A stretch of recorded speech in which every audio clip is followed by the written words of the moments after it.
Hey everyone, Ronan here, and welcome back to the channel. We got a very massive part in this finale today, but before we get into that, we gotta shout out the patron as always. So Joey Universe, thank you very much for the support, and as always, please make sure to check out these analytics below, and don't forget to drop a like and a comment to help fuel the algorithm so that way we can get to a larger audience. And if this is your first time here, please don't forget to turn on the subscribe button and the notification button so that way you'll never miss another upload from the channel. And also, if you guys want to support the channel even further, please consider donating on Patreon or becoming a YouTube channel member. You'll get exclusive access to content that I only post on those platforms, and you'll help support us in a way that means more than you'll ever know. But with all that being said, let's get into what if Ash won the Pokemon World Championships, the Heart and Soul Journeys finale. I hope you enjoy.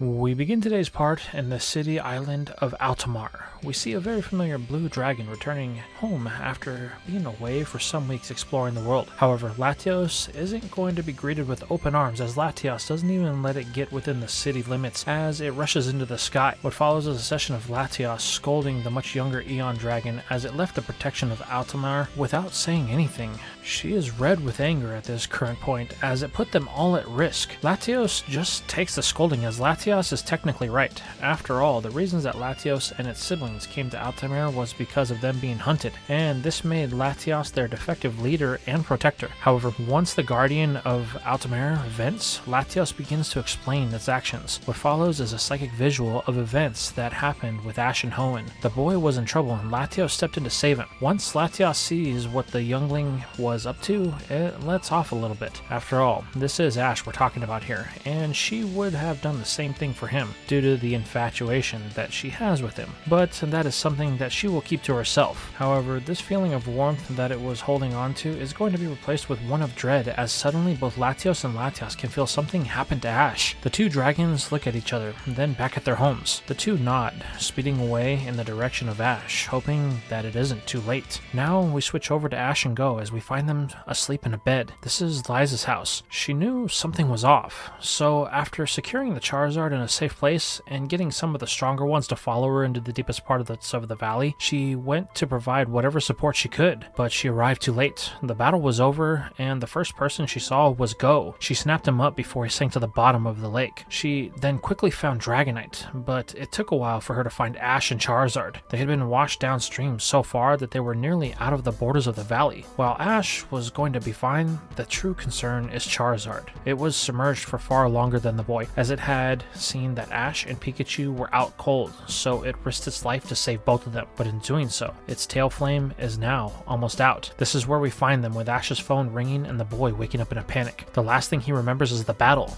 but Liza calms him down as she reassures him that everyone is okay. As the boy breathes, he sees Pikachu and Charizard. Ash notices its tail flame and says the last thing he remembers is Charizard saving them both before he passed out. This is where Go wakes up, surprised to be back in the cabin. Liza fills the boys in as Ash answers the phone.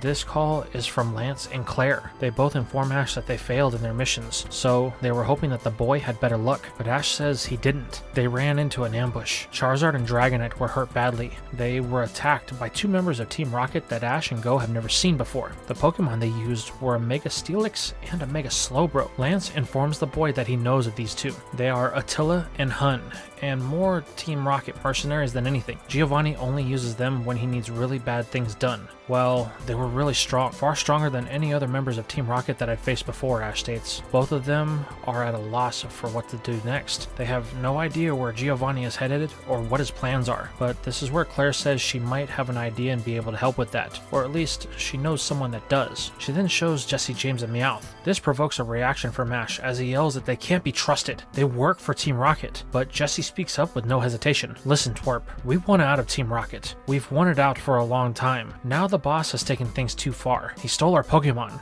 and is holding them hostage. Then, to make it worse, they abandon us after everything that happened at the Tree of Beginning. We tried to step away, but he's just been using our honest hard work to fund what's left of the Team Rocket dream. While their tone says that they are genuine, Ash has known them for far too long, and while they've had their moments, it's not enough to make up for all of the bad that they've done. But James speaks up. Listen, Ash, we can't change what we've done in the past, but we did do right by Mewtwo and the clones, helping you save them from the boss, so please, just hear us out. Looking into his phone, Ash agrees, but only because at this moment, he carries a deeper hatred for Team Rocket and their leader than these actual three. This sudden surge of emotion causes a brief bit of aura to shift in the egg that is in Ash's bag, that even causes it to shake a bit, but it goes unnoticed as Meowth explains that Giovanni is headed to Equitique City. They don't know why, but he has an interest in the burned tower there. Over the last couple of weeks, all he could talk about was his grand plan of a new beginning. Team Rocket won't make the same mistakes twice. Ash is skeptical, but Lance tells them that they can verify this as the new Johto champion is actually in Equitique right now, as it's her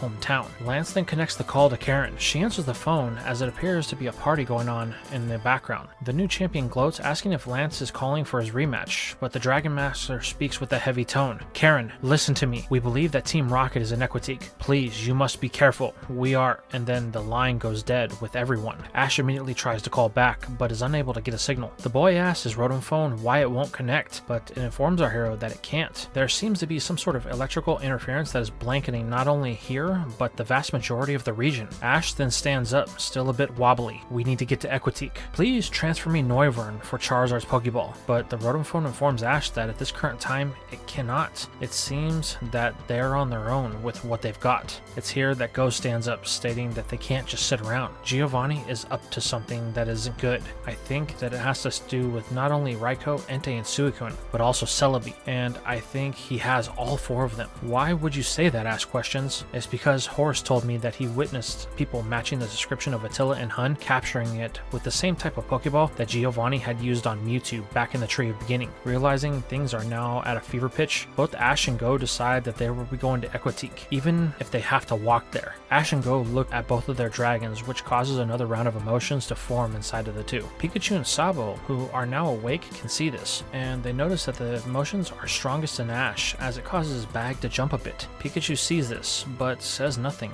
knowing that there are far more important things to worry about. Then comes the big question, how are we going to get to Equitique? But then another problem arises, as all of the Charizard in the valley seem to let out a hostile cry, as if they are being invaded by an enemy. Ash and Go think that Team Rocket have returned, so they open the door ready to battle, but on the other side of it, among a very angry group of Charizard, float two very familiar faces. Latios? Latios, Ash says? What are you doing here? But at this moment, Latios rushes Ash, thankful that he is alright. Ash is happy to see them, while noticing that Latios is still maintaining a distance from the boy. However, he smiles, thanking it for the help with Manaphy and the Sea Temple, but he's afraid that he must ask them both for their help once again. Ash explains about the events that have unfolded. He would like to ask if Latios and Latios would provide their strength in stopping Team Rocket for good. While Latios is a bit apprehensive about leaving their home unguarded for too long, the fact is Team Rocket is what cost her brother its life in the first place. So if her leaving Altamar alone for a while longer means to stop them for good, it is willing to do so. Latios then turns to Latios and lets out a cry, almost to say, you're helping too, and you don't have a choice in the matter. This causes the dragon to roll its eyes before levitating next to Go, almost to say it doesn't want to fly around Ash. However, in this moment, Go and Ash don't have a problem with this, as Go hops on the back of Latios with Sabo on his shoulder.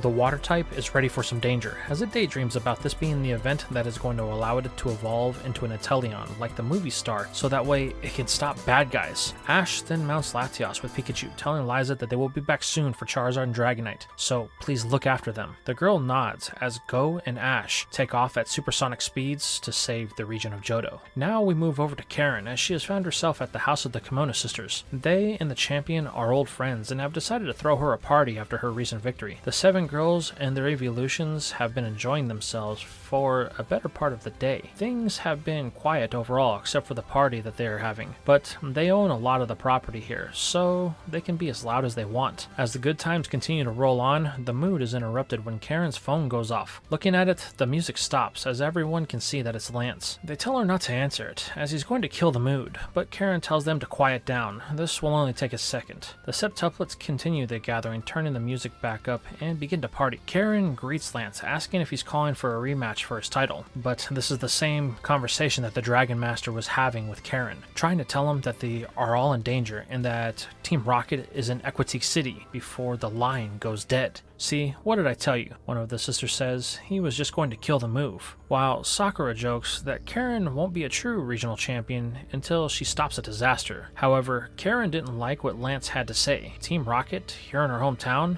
then the phone going dead? She tries to call back, but can't get a signal. Asking her rotophone what is going on, it informs the new champion that there is a massive electrical storm forming over the region. Karen asks where it originates from, only for the phone to state that it is coming from Equitique. This causes Karen to bolt up from her chair, as the pit of her stomach is now in a knot. She runs outside, and the city is surrounded by clouds. Thinking this can't be good, Karen tells the sisters it's time to sober up. Things may get a little bit crazy. As this is happening, we shift just south of the town, as Morty is now within eyeshot of the city as he feels a sigh of relief to finally be home. But this is going to be interrupted by a knot that forms in the pit of his stomach. He notices that the burned tower has some sort of energy and clouds forming around it. The gym leader begins to run in an attempt to see what is going on. However, he realizes he won't make it in time, so he sends out Gengar, telling the ghost to push ahead, find out what is going on at the tower, and try to stop it if he can. The Spectre nods, fading into the shadows as Morty continues moving forward, hoping that he can prevent another disaster from happening in his home city. But as he closes in, a surge of purple ores surrounds the town, as all around it, giant Pokemon begin to spring up. Morty instantly knows that this is Dynamaxing, but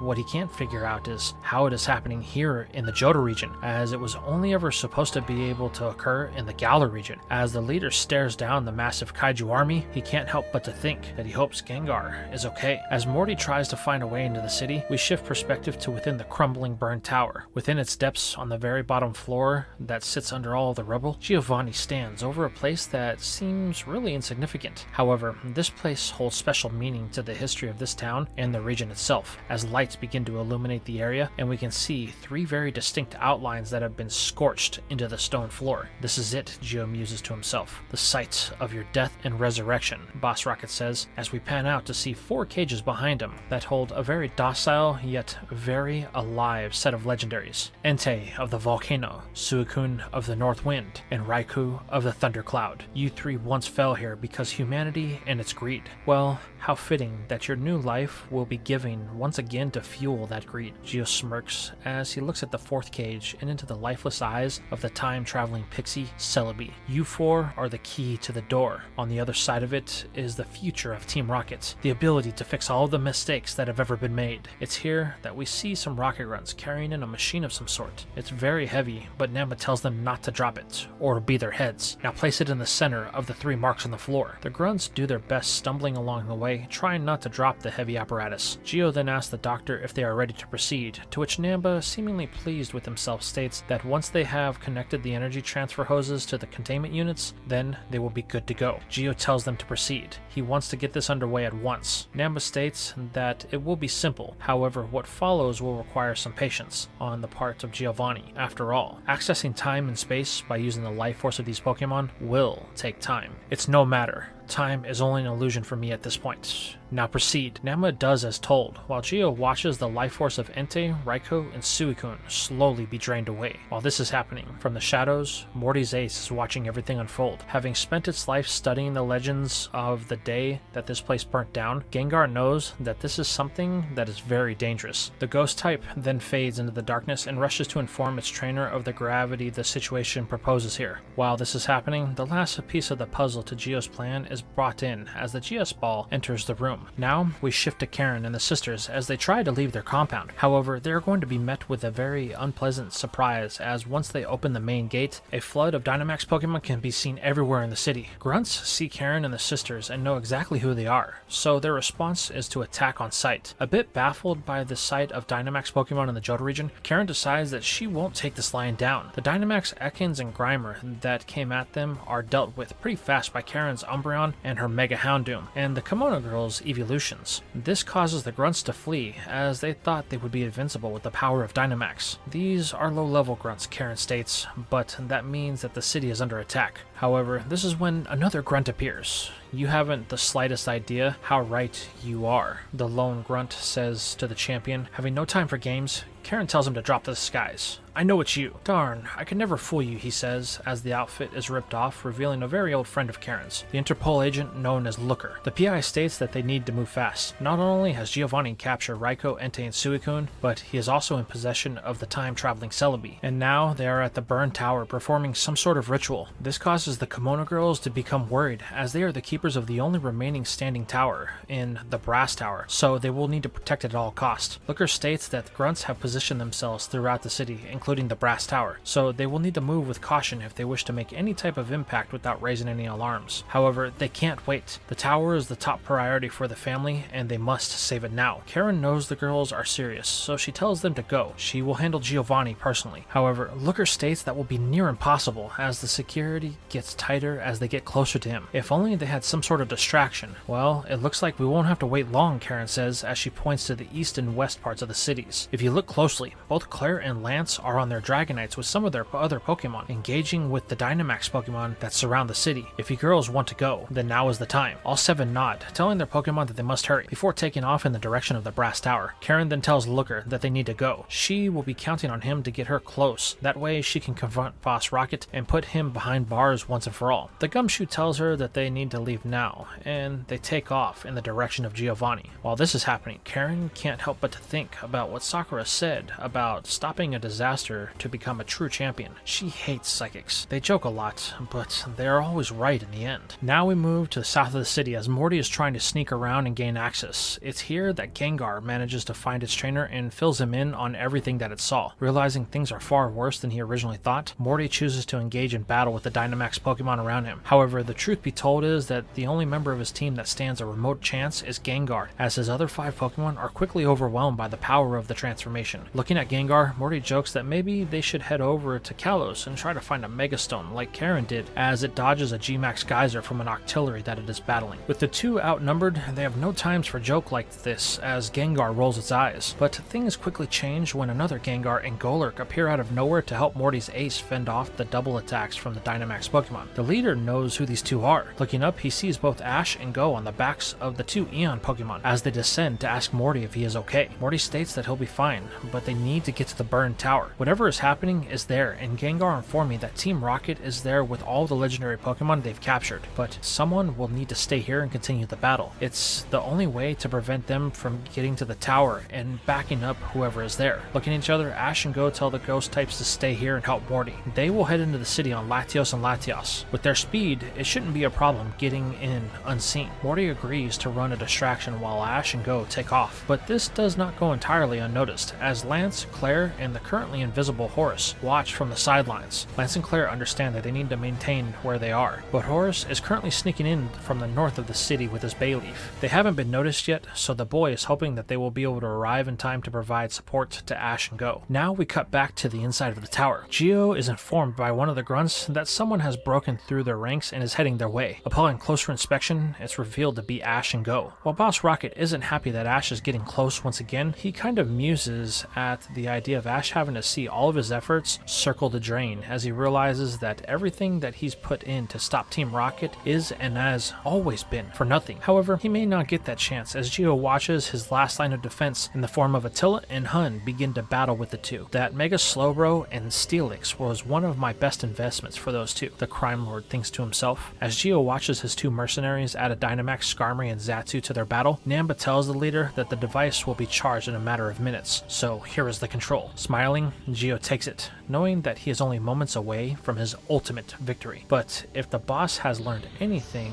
in his time as the leader of Team Rocket, it's that things always end up with a hitch in the plans, as a voice commands Umbreon to snatch the controller from him. This is successful as Karen emerges from the shadows, stating that whatever he is up to won't be happening today. Then, to carry on the theme, Looker appears on the other side of the room, telling him he has a nice silver pair of bracelets for Giovanni that are just his size. They will go great with his new prison wardrobe. However, the boss simply begins to chuckle to himself. What's so funny? We've slowly began to dismantle your forces. It's over, and you won't be leaving here today unless it's in cuffs. But Gio simply turns, ignoring the two, to which both of them are about to find out why, when a black tulip lands at the feet and sends a shock through both Looker and Karen. This allows Gio to regain control. Not that he ever lost it, as Karen yells for Umbreon to run away, but it lets out a cry of pain before a dragging sound can be heard from within the darkness, as Persian emerges from the shadows with Umbreon's tail in its mouth and the dark type, unresponsive to its trainer's call. The feline then picks up the controller and hands it back to Gio, as he states that there was no way he would let anything stop this day of reckoning from coming to fruition. What exactly is your plan? Looker says out of desperation. Smiling, Gio says, why not? I have time. The machine still needs another few minutes till it's fully charged, and I've grown bored. So let's have a little show and tell. I've been in charge for Team Rocket a long time, longer than I care to count. While the life it afforded was great and the power I assumed was intoxicating, the truth can't be denied that it has fallen from its former glory. However, failure is the greatest teacher, but time is your greatest enemy. So I thought, why not just start over? If I could do that, then the experiences in life I have now, the foresight of what would happen before it happens, that would be the ultimate power. So I decided to make it happen. What is your plan? To time travel? That's ridiculous. You haven't seen the horrors of what meddling with time and space can do to reality, Looker states. But Gio states the contrary. I'm aware of what that fool Cyrus and his team Galactic had done, and truth be told, we don't have the resources to capture a deity of creation. However, there is another way. That's why this place is of such great importance. A long time ago, this was the site of a great tragedy. The greed of man once again taking the lives of many, but in the fire that consumed the tower, 3 Pokemon fell as well. However, the power of resurrection was able to restore the life of the 3 you see before you now. A second chance at life. The beasts of Johto hold a special energy that no other Pokemon has. Their life force, combined in this spot, has a connection to the past that no other will ever be able to produce. So with the help of a Pokemon that could time travel, I will open a portal to not only the past, but an entirely new universe. One that hasn't been soiled by the mistakes of a young Team Rocket.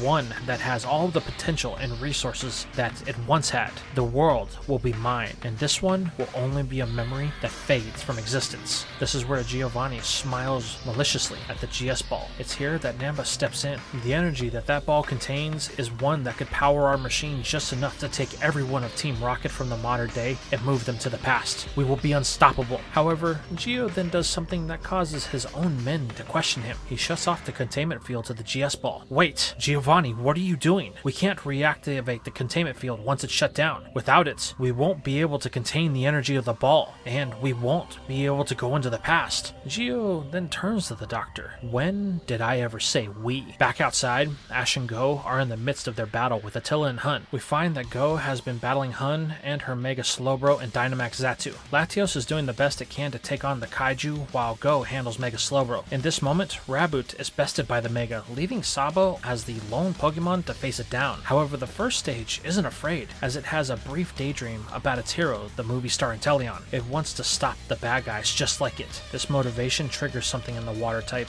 as before Go's eyes, it begins to glow in an evolutionary light. However, what emerges isn't exactly what Sabo had dreamed, as it looks into the reflection of the pool that's on the ground beside it. What stares back at it isn't a superhero that it thought it would become with its evolution. This causes the mid-stage to freeze up, as Mega Slowbro takes advantage advantage of this distraction and attacks. Knowing he needs to save his starter, Go sends out Arctozolt to defend it, but the fossil isn't fast enough, and Drizzile is going to be in some serious pain if the psychic connects. Then Go hears it. Bayleaf, use Razor Leaf. Suddenly, Slowbro is pelted with a barrage of leaves that send it into the wall, knocking it out. Turning, Go sees Horus standing there. I told you I would have your back, he says. Go smiles, but knows that they can't stand by as Hun, now infuriated that Slowbro is down, sends Xatu on an all-out attack. Go recalls Drizzile and Raboot, as they're both unable to really do anything at this moment. Then he and Horus stare down at the Dynamax Mon with their only two remaining Pokemon. They smile as they prepare to not only battle, but win. While these two tag team, the more experienced Ash is taking on Attila and his Mega Steelix and Dynamax Skarmory. The boy is showing that even though he is young, he is very experienced, as Dracovish is able to handle the Mega Evolution with Ash commanding it. Their unity is something that causes Dracovish to begin to glow in a dragonic aura, and the look in its eyes takes on a more feral, primal predator of the ancient world look. At the same time, the egg in Ash's bag once again begins to move and flows with the same rhythm of aura, though this time it isn't rage, but the urge to protect that spurs on the action. This results in Dracovish using a Dragon Rush to break through a wall of stone edges that Steelix had fired and knock the Metal Serpent out in one move. Dracovish then drops the aura shield that it had created, once again returning to its normal state. A bit clueless about what just happened, Attila watches Steelix fall and begins to yell at Ash that he has no right to attack him. They are Team Rocket and he will pay for this action. However, in this moment, Ash is focused, something that the boy has only seen in brief spurts in his career as a Pokemon trainer. Saying nothing, dons a Z-Ring. Pikachu looks back at its trainer as their movements again become one. Then, with a mighty battle cry, Ash and Pikachu let loose all the power of the Alola region to strike down not only Skarmory, but Xatu as well. As the Dynamax Pokemon drops, Attila rages at Ash, but Hun stops the Goliath. We have lost. We need to go. But the boy, he made a fool of us. Yes, he did, the woman says. And if we stay, then we may lose more than just our freedom. Look into the boy's eyes, Attila. He won't stop unless we do, and we are in no place to battle. Reluctantly, Attila concedes as they recall their Pokemon and fade into the background, using the surrounding battles to cover their escape. It's here that Go and Horus join Ash. They ask if the boy is alright, to which Ash says he is. The boy is just tired of Team Rocket, so they need to make sure they end things here today. They all agree, but there's still a raging battle outside, plus the burned tower they have to deal with. Ash states that he will face Giovanni. Go and Horus need to cover him. Help Lance and Claire. The three agree as Ash mounts Latios and tells it to head to the tower. All the while, the egg is beginning to move more and more frequently in Ash's bag. Latios can sense this movement and looks on as the boy speeds off. Back in the crumbling ruins, Geo begins to laugh maniacally. You pathetic excuse for humans. Why would I take you with me? You are the reason that Team Rocket has failed. So I will cleanse any remnant of that failure when I leave this pathetic place. As he says this, the machine reaches its final charge, signaling that it is ready for activation. This causes Namba to panic. Are you crazy, he yells? With the containment field down, the energy that ball is outputting is enough power to destroy this reality and everything in it. That's the point, Geo says. I will start over, and no one will remember this pathetic place. It is at this moment that Suicune, Raikou, and Entei drop, as their life force has been completely drained. It's time, Geo says. I hope you all find solace in knowing that your sacrifice will bring a greater purpose in another universe. Domino steps in, stating that she followed Geo for all of these years, but she won't be part of a genocide. However, Persian fires a lash out against her as she tries to move to stop him. You were always my favorite operative. I will miss you, Domino. Geo then steps forward, preparing to accept his destiny. However, this is where we flash back to Claire just before she had arrived in Equitique. She looks at Jesse, James, and Meowth. If you three want me to keep up my end of the bargain, then you must keep up yours. Stop Giovanni and present him to Lance, so that way he can be locked away for the rest of his days. In return, I will make sure you get your freedom and your Pokemon back. The three look intensely at the gym leader, then to the city as the clouds start to form, and we shift to the current time. So Viper, use Poison Fang, Jesse yells. Suddenly, as Persian is distracted by Domino, the Serpent is able to cut off Geo from the portal, causing him to drop the GS ball and the controller of the said portal. Namba jumps for the ball, as if it hits the ground, the energy inside will be released and they will all be doomed. Luckily, before he can get to it, a purple little squid is able to catch it as James commands for Inkay to bring it to him. The purple-haired man states that he won't be letting anyone of Team Rock get this. However, this display from Jesse and James is just that, a display, as they are trying to buy Meow some time. The reason is simple, as the feline is is in the middle of freeing both Karen and Looker. "Listen, you two, you have to stop Giovanni," he says. "The man has gone crazy." Karen looks on as she sees the problem that is about to unfold. This is when she makes the call. "Houndoom, now!" Suddenly, her mega hound emerges from within the shadows, as it has been patiently waiting for the command to strike, and moves in on Persian and Giovanni, using its mighty power to separate the two from the machine with a fire blast. This causes Giovanni to begin to crack as he is losing his window. In response, he sends out all of his Pokemon and triggers a Dynamax for each one of them. This isn't good, as while they grow, they begin to compromise what remains of the burned tower, causing it to fold in on itself. However, support arrives in the form of Ash, as he sends in Snorlax, Dracovish, and Mimey. The three use their girth and psychic abilities to hold the structure in place as Ash drops off of Latias next to Karen. "Hey, I know you," she says, but Ash says nothing as the boy looks straight ahead at Giovanni.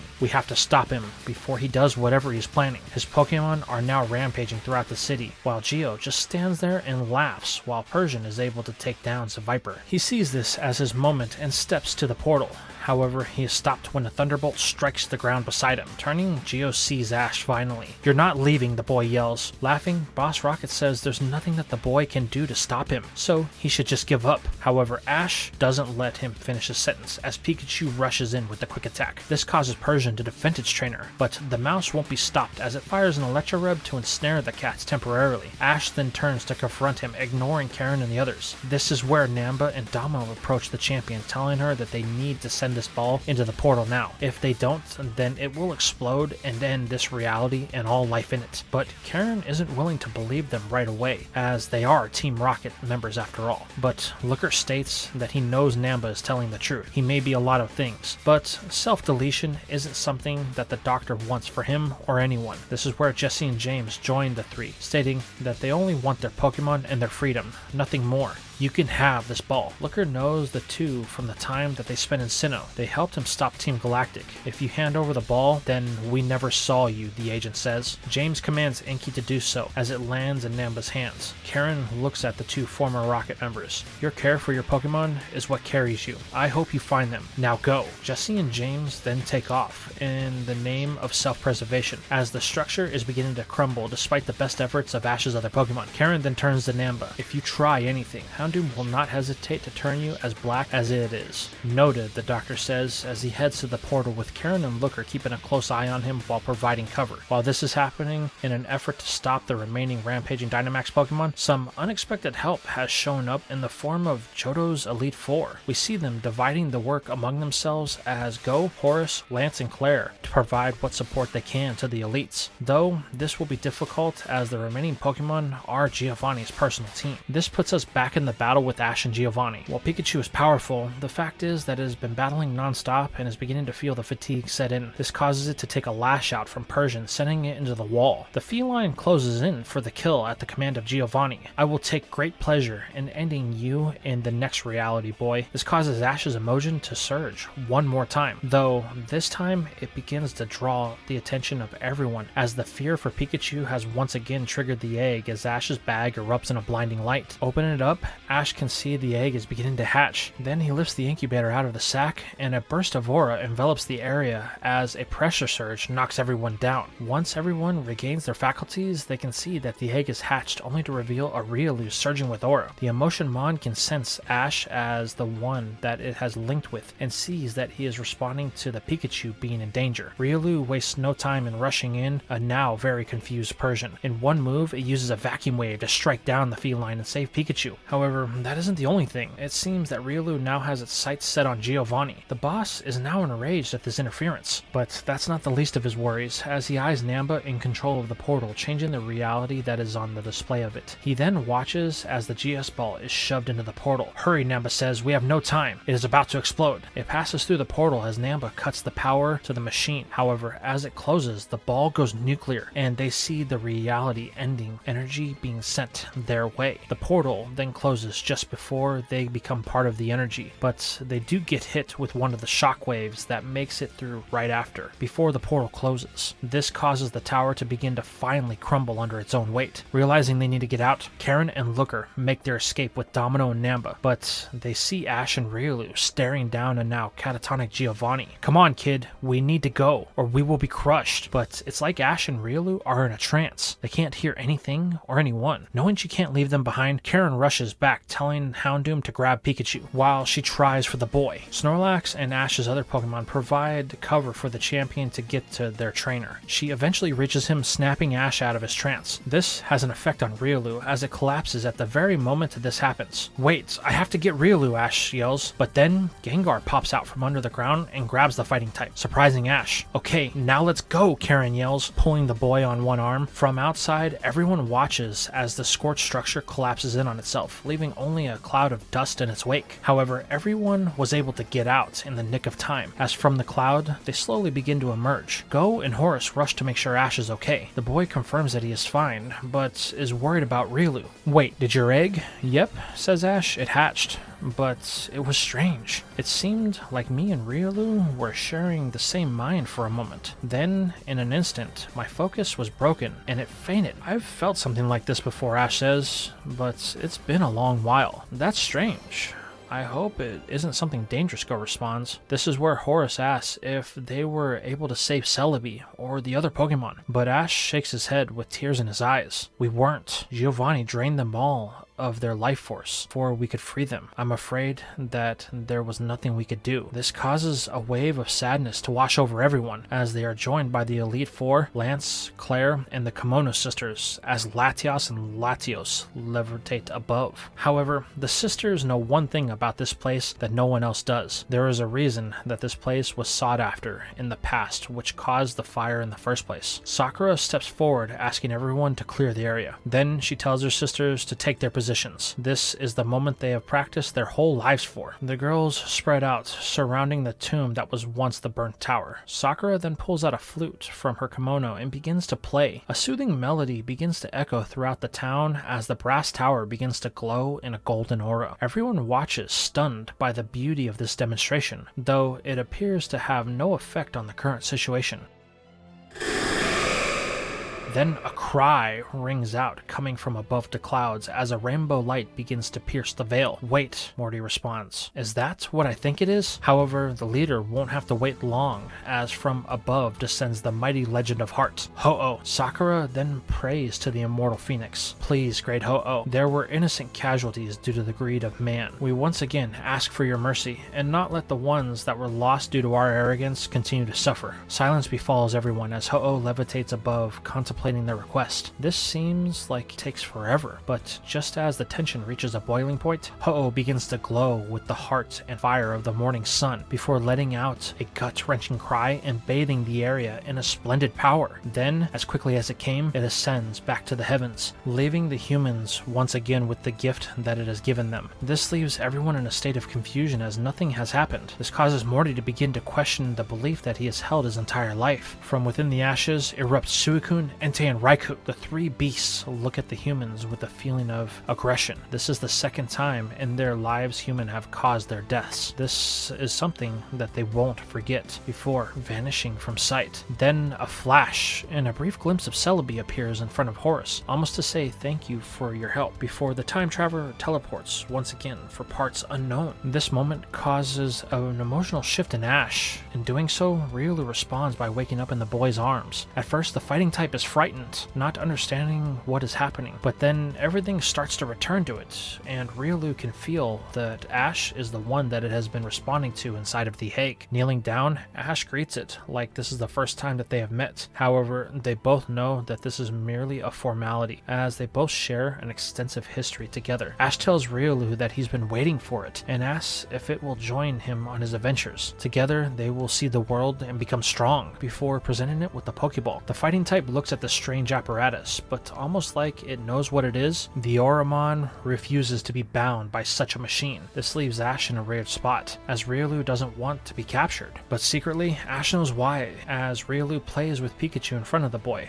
This is where Lance and Looker approach the boy, asking if he saw Giovanni, but Ash says that the last time he did, the tower was collapsing on him. Well, we need to make sure, Looker says, but it's going to take a while before we can get a crew up here and dig out this hole. However, Morty steps forward. A lot of ghost-type Pokemon call this place home. Let's not do anything to disturb it any more than what we already have done. Then what do you suggest, Lance asks. We can't let Giovanni go free. This is where Morty calls on Gengar and asks it to search the ruins. Realizing they can help, Ash calls on his ghost-type as well to do the same. It takes a little bit, but they both return with a frown on their face. It doesn't look like Giovanni is in there, Morty replies. Looker kicks a rock at his feet. That means we are losing time. Lance, we must call in everyone before any trail that is left runs cold. Lance nods before turning to Karen. You didn't do too bad for your first calamity as champion. However, she sighs, stating that she hopes that it will be the last one she ever has to face. Smiling, Lance says that he will be in touch. There is much that they're going to have to discuss. He then takes his leave, with Claire stating that she will be heading to Interpol HQ with him. They have a lot of paperwork to process, and the grunts that they captured need to make sure they get put into a proper home. As this is happening, Ash and Go get the chance to say goodbye to Latios and Latios as they thank them for all of their help. They both give a wave before taking off, but just before they get out of sight, Latios looks back at Ash. It could feel the emotions the boy had experienced this day, and it has intrigued the Eon Pokemon even more than before. But this moment is cut short when Latios calls her underling, signaling it's time to go. It is here that Karen steps forward to Ash and Go. You know, you're a pretty great trainer, Ash. I saw the way you handled your Pokemon in there, and I have to say I'm very impressed. Maybe we can have a battle someday from one regional champion to another.